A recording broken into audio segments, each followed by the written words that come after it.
When you look at the sales chart for most sports cars, they start really high and then sales fall off a cliff. But that's not the case with the Porsche 911. When you look at that sales chart, sales are pretty constant over a 10-year period. And that's because Porsche introduces limited edition models like this. Meet the Porsche 911 Carrera T. It starts life as the most basic version of the 911 range, but some features are added in while others are taken out. Is it worth the extra money? Let's find out.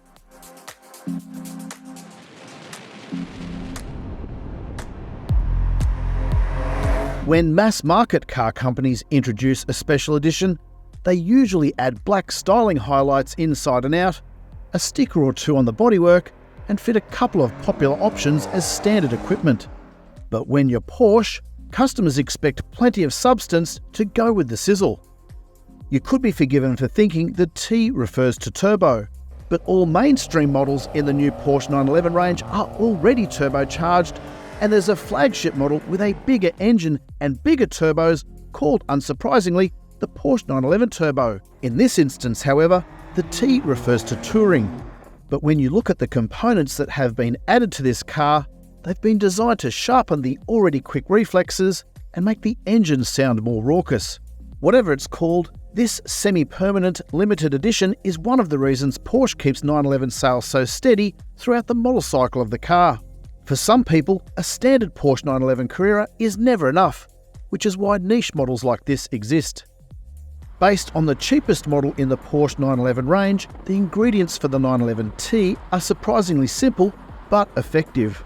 Additional or unique features compared to the base model 911 include 20-inch Carrera S wheels up front and 21-inch Carrera S wheels at the rear, finished in titanium grey, Sports Plus seats with 4-way electric adjustment and a 911 logo embroidered into the headrest, black trim cabin highlights, grey side mirror scalps, grey highlights on the rear engine cover and grey Porsche badging across the rear of the car, a sports exhaust system with black tailpipes, a Sport Chrono package that also includes a track precision app, tyre temperature as well as tyre pressure monitoring, lightweight glass, the removal of the rear seats, sports suspension, and a torque vectoring system with a limited slip rear differential. The 911 Carrera T is the third model up in the 911 range, which comprises more than a dozen variants.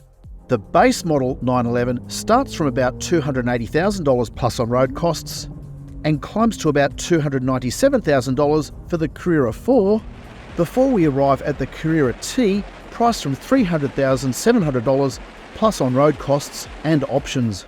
It's worth noting the 911 T gets no extra power from the base model's 3-litre twin-turbo 6-cylinder engine. However, overall the car is quicker and more responsive due to some weight-saving measures, grippier tyres and sharper suspension.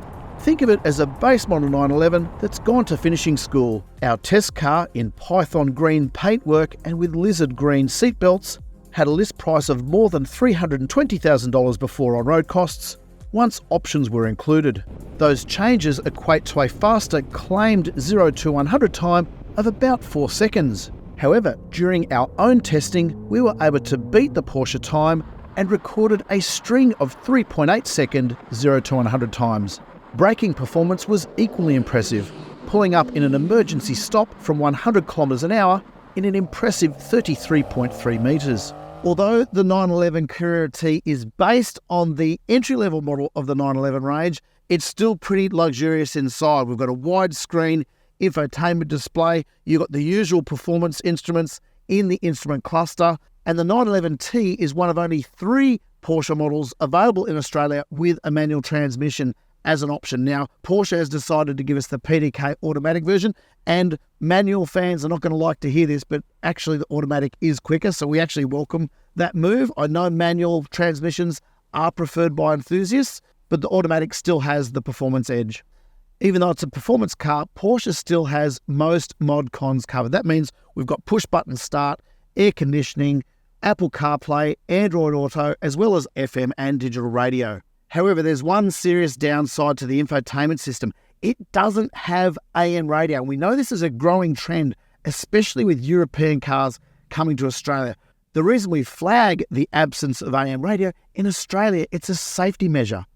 We were only half an hour out of Sydney and already the digital radio frequency had died. That means if there was a bushfire or a flood or some other natural disaster that we need to be notified about, we wouldn't know about it. Please, Porsche, please reconsider putting AM radio back in cars bound for Australia. 911 fans may have noticed the seats are different in the 911T. They are still sports seats and they have a little bit of side bolstering here, but they're available with a green stitching or a grey stitching. This one is called Lizard Green, in case you're wondering.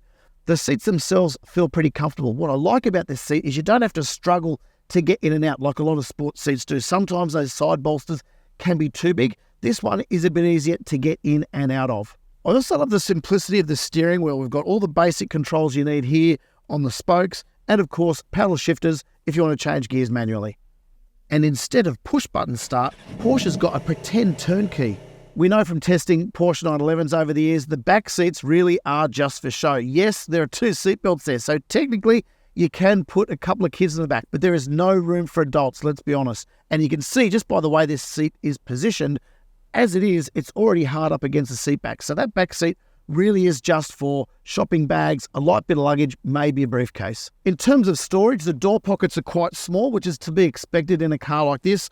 The center console is quite shallow, and even the glove box isn't very big. One of the things I do love about Porsches, their Bose audio system is the best in the business. If I won Lotto, I would buy a Porsche just for the Bose audio. Even though the interior might look basic at first glance, it's got good quality materials and also the quality feel of the switchgear. Even though the 911T is based on the most basic version of the 911, you don't get that impression inside. On balance, it's a pretty comfortable place to be. As with all 911s, storage space is limited. Helpfully, there is a cargo hold under the bonnet with 132 litres of storage available. Time to take it for a drive. The thing that amazes me about the Porsche 911 is despite the sports suspension, despite the low profile tyres, the comfort over bumps is honestly profound. However, there is one downside to the sports suspension in the 911T. Porsche has taken out a lot of the sound deadening under the carpet, and they've also introduced thinner, lighter glass. And that means on a long stretch of road, particularly country roads, you are going to get a lot of road noise, and we did notice that in this test. The tyre noise isn't that bad right now, but that's because we're on a perfect bit of pavement. It sounds cliche to talk about how connected you feel when you drive a 911, but it really is true. The car feels like an extension of your body. The steering is really precise. The brake pedal is really precise. And you've got really good modulation, so you know exactly how much pressure you're applying. The other welcome thing about the 911T, these sports seats, as we hinted at earlier, are a really good blend between comfort and sportiness. So they're body hugging, but they're not impossible to get in and out of the car. There are also a number of driving modes which impact throttle response, the sound of the exhaust, and in fact, if you just want the car to drive normally, but you want to make it sound a bit better, you just press this button here. Of course, Porsche 911s are not daily drive cars, but honestly, this thing is comfortable enough to live with day to day if you really had to. Does that get it over the line for you? Even on bumpy back roads, the suspension does a really good job at dealing with the road imperfections.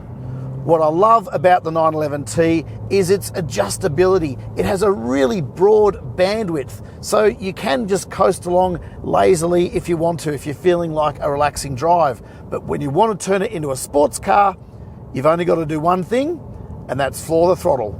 We know not everyone is a fan of twin clutch automatic transmissions, and to be fair, I'm not a fan of them in small hatchbacks, but in this car, they make sense. As much as I love manual transmissions, I would absolutely opt for the PDK or the twin clutch gearbox in the 911. The gear shifts are faster, they're smoother, and the acceleration is a lot quicker. If I want to shift down a couple of gears now, a couple of shifts of the paddles, and away we go. There's not a moment's hesitation between gear shifts, and that's really rare for a twin clutch transmission. A lot of them still have a momentary lapse or a momentary lag. What's incredible is most 911s will probably spend most of their time in the daily grind, not really getting to explore their potential. But on the right piece of road, this is a beautiful car to drive. There's ample grip in corners, the car feels secure on the road. There's just really not a lot to dislike about this car. Is it worth the price premium? Probably not for me. The 911T is a fabulous car, but honestly, there's plenty of performance in the regular model. After all, how fast can you really go? So that's what we think about the Porsche 911 Carrera T. Let us know what you think in the comments below. In the meantime, to read the full review, head on over to Drive.com.au, and as always, hit like if you've enjoyed this video and subscribe to this channel so don't miss any future updates. And if you're a Porsche fan and you want to watch more video content, check out our epic review of the Porsche Taycan electric car driving through the Northern Territory desert. Click this link right here.